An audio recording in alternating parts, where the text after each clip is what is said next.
Official.StreetSmarks@gmail.com is how you want to contact us. Listen to us right here exclusively on YouTube, Street Smart Audio. Or fuck with us. Official.StreetSmarks on SoundCloud and IG. Street Smart Fanpage on Facebook. Street_Smarks on Twitter. Or ECW Memories. This is the Go Home Show for ECW. July 12th, 1994. H-Dub, what are your thoughts on this show? Excuse me, a little gassy there. Before I give my thoughts on this show, we are recording this edition on February 18th, 2018, and it is the anniversary of the death of one of ECW's greatest founding and contributing members, the King of Philadelphia, Hot Stuff Eddie Gilbert, the leader and founder of Hot Stuff International, who was also your current champion, Shane Douglas, the franchise, was the last member of that group. So I just want to pay a little homage to the person who was a chief building block and cornerstone in Eastern Championship Wrestling, Eddie Gilbert. My thoughts on this show was I can proudly and pleasantly say that this was the best go-home show that ECW has ever done going into a big show, because every show that was a go-home show prior to this was terrible. It was a clip show, skip show, or it was just shitty, or it just did everything but make you want to see the show it called itself trying to promote. But this one right here was I don't want to say it was perfect, but it was the best one ever that they've done thus far, and I enjoyed it. I liked it. So, in an interesting, fun Fuge factoid, the Tape Traders show for 7/12 was actually July 26th.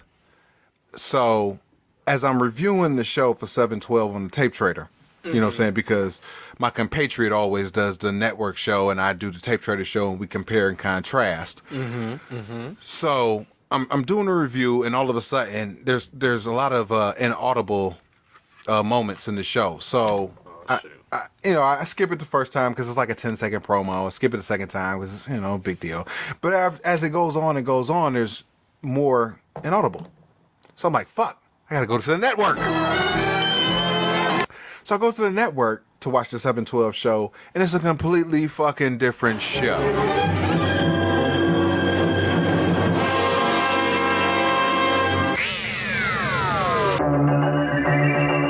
A time warp.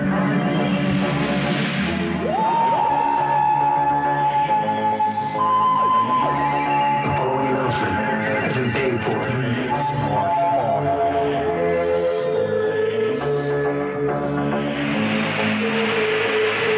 We have control of the transmission. If we wish to make it louder, we will bring up the volume. If we wish to make it softer, we will tune it to a whisper. So we have a cold open. Scoop's recapping Funk fighting Onita in a barbed wire match in Kawasaki, Japan last year, and he vowed never to do it again. But the Public Enema feud had them pull out all the stops. It goes into a Public Enema Funk package. July 16th is a barbed wire match. It's going to be at Heatwave. And then it cuts to a Public Enemy horrendously long and bad promo. It wasn't only long and bad. They used about 3 fucking rap songs through the whole fucking shit.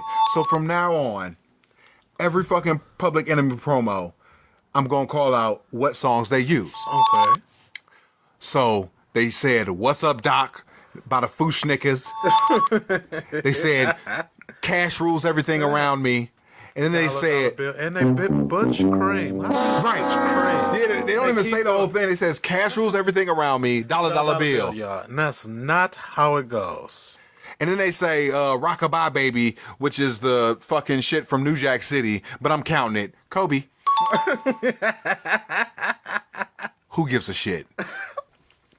So the Bizarro theme was not Immortal Sin. Thank fucking God. It's cut with with the Pit Bulls fighting 911, and then the 911 and Hughes feud. They also got some Sabu and Chad autism stuff, and they got Tommy Dreamer being a Putz. Moving on. And I probably should just let you move on, but you kind of glossed over in the Public Enemy package where Rocco Rock was holding Johnny Grunge uncomfortably close, and like it was a bunch of times when Rocco was talking this shit that I thought him and Grunge were gonna kiss. So I don't know if you didn't notice that or if you just didn't want to address it, but I didn't want anyone to be caught off guard. I don't want to address it because it gets worse throughout this show. All right, let's move on. So we have a match.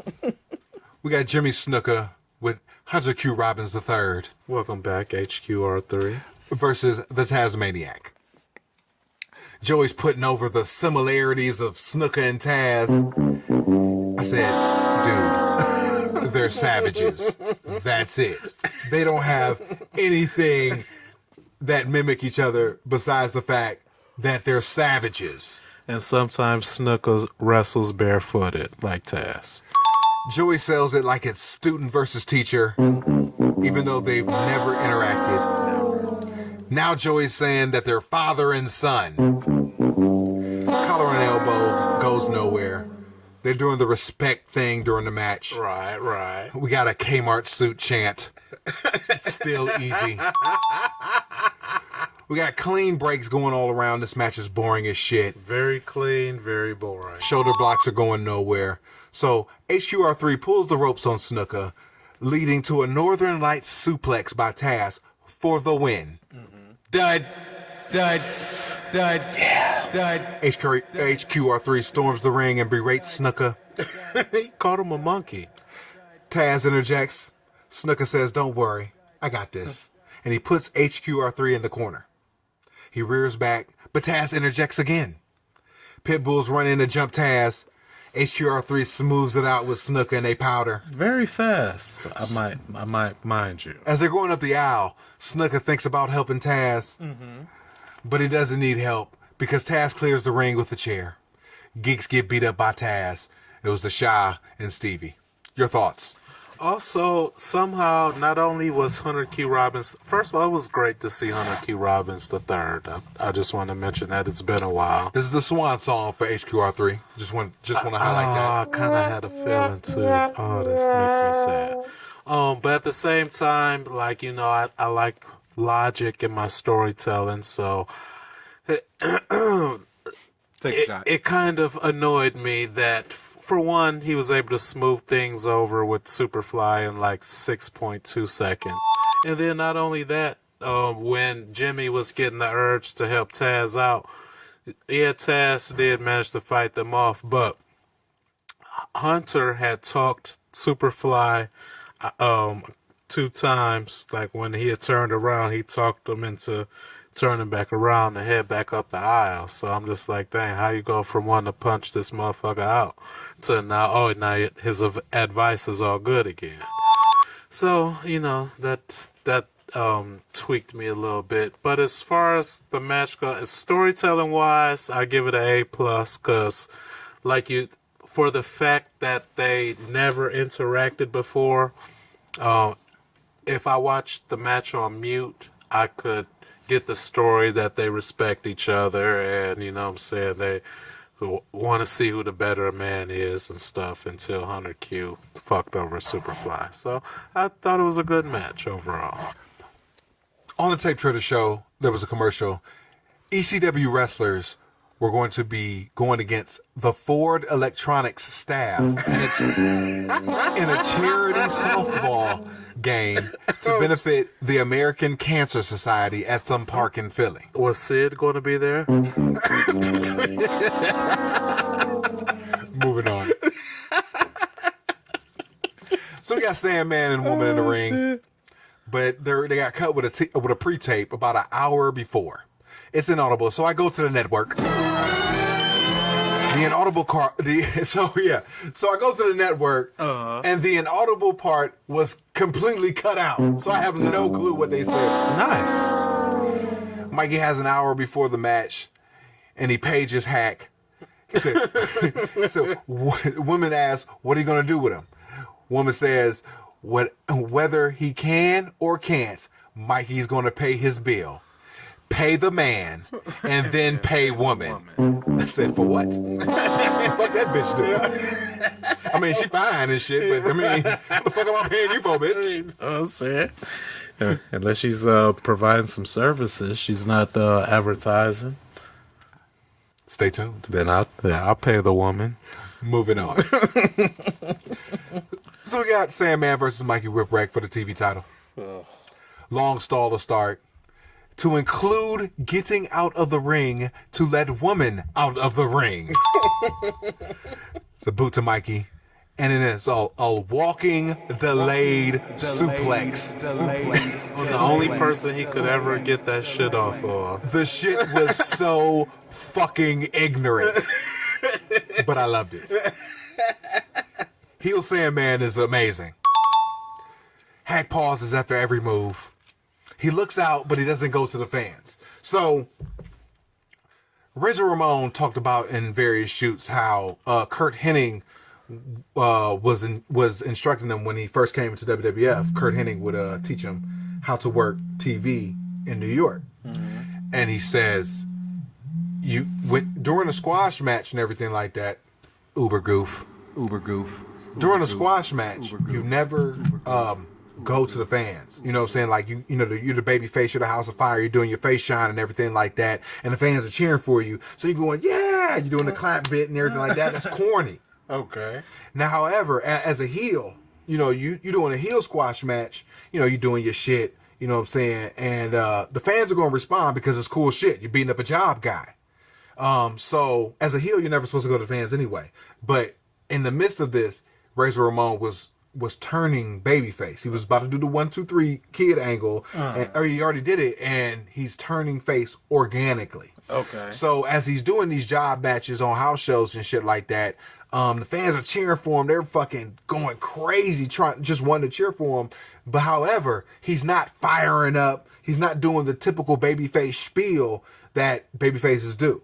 So that's when he says he's not going to the fans. So it's more like absence makes the heart grow fonder. You know what I'm saying? So it's like how, you know what I'm saying, a bitch will text you. You don't text the hoe back for a couple days. You know what I'm saying? The bitch start just blasting your motherfucking your phone up and shit, right? Right. Oh, you don't want to talk to me? Oh, what's up now? Who you with? You with some bitch? You ignore me? You know what I'm saying? So the bitch, because the bitch is going to come to you. The fans are going to come to you. The marks are going to come to you. So by Sandman still being a heel doing these ignorant fucking moves and not acknowledging the fans, just subtly smiling or, winking or, giving a head nod to the fans, he's acknowledging that, hey, I'm in on it, you're in on it, and it's cool. You know what I'm saying? It's not fucking smiling, happy Southern baby face, clapping his hands and stomping his fucking feet and shit. You know what I'm saying? So it's like that. But the only thing, and even all that sounds good and everything, but what annoyed me about this match is what annoys me about every Mikey Whipwreck match is where Mikey Whipwreck is the guy where everybody does their whole motherfucking WWE 2K18 moveset on him to build up their finisher and shit. And then they have him beat, they pull up his shoulders and shit, and that's... I mean, it could be Sandman, Shane Douglas, or Eddie Gilbert. Like, that shit is tired to me at this point. So after about 1,000 moves, including a power slam, you know what I'm saying, Sandman and Woman, they have a fucking meeting of the minds. Hack hits a sloppy top rope elbows. Woman lights a squally. Sandman goes up for a third time, but Tommy Cairo smacks him down with the cane. Cuck master. Mike gets up. Goof Cairo hits him for the DQ. Died. Then he hits Hack like 4 or 5 times. Hack gigs. Hack crawls away. Mikey retains. Your thoughts? My thoughts, I'm going to give this match an A for annoyed, because I was annoyed. Because, again, like, I mean, this Mikey shtick, I'm over it. I'm over it. Moving on. Excuse me. So we have a pubic enema spot. Rocco has on a do-rag. He has cheetah print do-rag on. And it's either a shout out because he used to be the Cheetah Kid, or he's a homosexual advertising himself. They're in the hood, and they got a corded microphone and a cameraman, and they're looking for a partner. They say that the Funks are so crazy that the Hoodies are scared to fight them. So they're looking for a guy. They find a guy, and it's none other than the Shah, Hack Meyers. Heck, of all the people that they run into Jobber. He's probably the second most famous jobber in ECW, right behind Chad Austin. Hack motherfucking Meyers. They ask Hack if he's ever been to jail or slept on a park bench. He nods like a doofus at everything. Yeah. They ask him where he's from. He says, Murphy Holmes, bro. They swear Shaw in. He becomes a Hoodie. Johnny Grunge then earmuffs him. He looks over to Rocco and says, he'll do for tonight. So the Shah is now a patsy. Thank God. Moving on. Wait. Shah is billed as the Hopeless Hoodie. Sounds about right. The Hopeless Hoodie, Hack Meyers. Yeah, that's very accurate. Moving the fuck on. So we got a Shane promo. He's putting over Mr. Hughes as his offensive line because Shane Douglas has on his timeline, 94 timeline that's coming at the end of the year. He goes into detail talking about how Paul envisioned him as the quarterback of ECW. That's right. So Shane talks about how he's been a quarterback all his life, and he's always had an effective offensive line. Whatever. He says Hughes doesn't get paid a lot of money to look pretty. No. Nobody makes a fool of him. He ain't no Mikey Whipwreck. It goes into a sidewalk slam segue. Mr. Hughes wraps up, and it goes back to Shane. Even Mr. Hughes is tired of the Mikey Whip-Rap shtick. Shane says Bret Hart and Ric Flair hasn't accepted his challenges. He thought he saw Sherry next to Bob Barker. Oh, that was so fucking But funny. it was that piece of shit, Dick Flair. Way to go, Shane. It rambles to a close. He's hyping Heatwave. Moving on. Oh, that was the sheet. Appreciate it. Uber goof. Dose. So we have Chad Autism in the ring for a promo. He buries the fans for loving Sabu. He calls the fans insiders and scumbags. Hot stuff. I said I like the term neck beard smart fucks. But potato. Right. Jason, the sexiest man on earth, shit. and the Ayatollah of Rock and Roller, Rockin' Rebel, walk down for a match. Chad immediately lays down and says, Rebel, you can pin me. Rockin' Rebel not trusting anybody.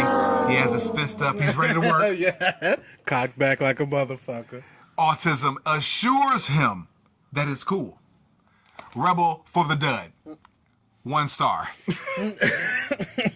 Chad gets up and he dedicates the loss to all you scumbag insiders that used to cheer for him. Joey calls him bitter. The Rebel takes the mic and he shakes his hand. He calls him his toughest opponent.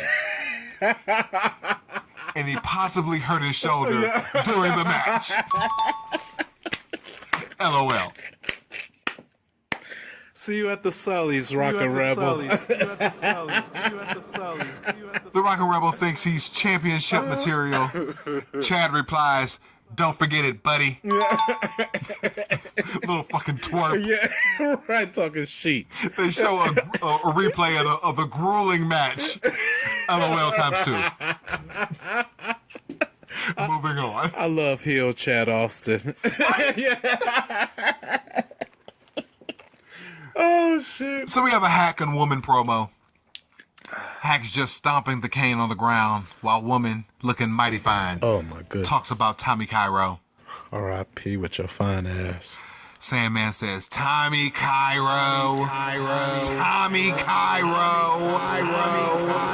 You can't stand the name, can't stand the look at you, can't stand the stench. First it was Peaches trying to cane her. Now save a hoe Cairo wants to. She guess what one can't have, one must cane. Hasn't Cairo banged enough of Sandman's things? Apparently not. Pay him for his house, pay him for his wife, pay him for his cars. And the whole time, he's hitting himself with the cane until he bleeds. Woman's mean face is hilarious. And Sandman says, you want to bang Cairo or some shit? Mm-hmm. Your thoughts on the promo? Oh, no, don't forget, Sandman can bang all night long. don't forget that part. See you at the Sully, Sandman. Oh, man, no, just more golden motherfucking jewels. Or jewels aren't gold, are they? More golden motherfucking nuggets from the Sandman and Woman. You know what I'm saying? Well, there's nothing I can say. It's awesome. So we got Paul Lee with the weekly money promo. He's hyping Sabu versus Shane at Heatwave. He talks about Vince being on federal trial. Yeah. He talks about Funk being on his last legs. And where does the future of wrestling go? Does it go to the wrestler highlighted by the ECW heavyweight champion Shane Douglas? Or does it go to the crazy style developed by the homicidal, genocidal, suicidal, death-defying maniac known as Sabu? Find out July 16th. This is a good promo. It was. As usual. And then we have the main event 6-man tag. Oh, don't forget he threatened to O.J. Simpson. Shane's ass. It was the trial of the century. Yeah. For those who weren't alive during the time, the O.J. Simpson case was literally the trial of the century. And you know what? And I just, doing this review, it just dawned on me that Vince's trial was going on at the same time. So imagine if O.J. wasn't going on while Vince was going on. Oh my God! That's a well-developed smokescreen for Vince. Would there be a WWE as we know it right now? As far as the federal trial is concerned, everybody closed ranks when it came to them testifying on the stand. Okay, everybody had immunity and immediately recanted all their statements. So they sided with Vince. Everybody sided with Vince because everybody still needed a job. Because if Vince would have lost his company, Vince would have been picked up somewhere else. Vince would have started another company. You know what I'm saying? Right. It's Vince. You know what I'm saying? He's back with the XFL. Exactly. So think about it like this: anybody who would have testified against Vince on the federal trial, they would have blackballed themselves. Nails did it. Do you hear Nails? Never. Will Nails be a 2018 WWE Hall of Famer? He won't be a 2098 WWE Hall of Famer. Motherfucking Aurora McMahon will not put that motherfucker in. Nails' prison suit will be in the Hall of Fame before he is. Main event 6-man tag. Public Enema, the Hopeless Hoodie versus the Funks and the Putz. Worst main event ever. And they're lucky everything else was so awesome. Just save the show with this terrible main event. So as the faces come out, Rocco chairs Dory and he powders to the fans. The other two check on Dory. So Johnny comes around and he chairs the Putz. Terry rushes the Public Enemy, and they jump him while Asha is the helpless Hoodie. Yeah. They brawl outside. Terry dumps both guys. Back in, Asha gets chaired by the Public Enemy, and they brawl outside. Hopeless Hoodie and Putz fight inside. The Funks and the Public Enemy. Oh, shit. The Hopeless Hoodie and Putz fight inside, while the Funks and the Public Enemy fight outside. Bulldog and the Hopeless Hoodie for the dub. Negative Infinity! I didn't want to steal your shine, but that was exactly my thoughts. Shane runs in and rolls around with the Dreamer. Geek Squad separate the two. Hughes sees 911 and shoves him to a close. Oh man, talk about this Mr. Hughes and 911. I don't know where it's going because, like, literally, the shit that we are covering today is where I am at as far as the ECW timeline. But as of right now, this is the perfect build for a feud and shit. Mr. Hughes and 911. I'm loving it. The thing about the 911 Hughes feud is that Hughes came in sidewalk slamming everybody for months. 911 comes out of nowhere, choke slamming everybody For months. 4 months. So basically, they have had the most protected finishers in the promotion. They're the biggest guys in the promotion. Absolutely. And now they have to meet. Absolutely. And the build, like last week, they fucking just looked at each other. You're right. You know what I'm saying? Hughes just tapped on 911. You in my way. Yeah, get out of my way. Yeah. Hughes 911 over there talking shit. And they just keep moving. Now, they in the ring. Oh man, I'm loving it. Like McDonald's. Overall, great go-home show. Going into Heatwave. Absolutely. Best one ever in Hollywood. Absolutely. I give it a thumbs up show. Next week. Or no, not even next week. No, in a few minutes. In a few minutes. And for those following us week to week, like the 116 leading the Street Smarks. Go ahead, give yourselves a Barry Horowitz pat on the back, everybody. All 116 of you. And also a DDP self-high five. Yeah. Because in a few, the Extreme Retro Review takes you to Heatwave 94. Get your air conditioners. Peace. Peace.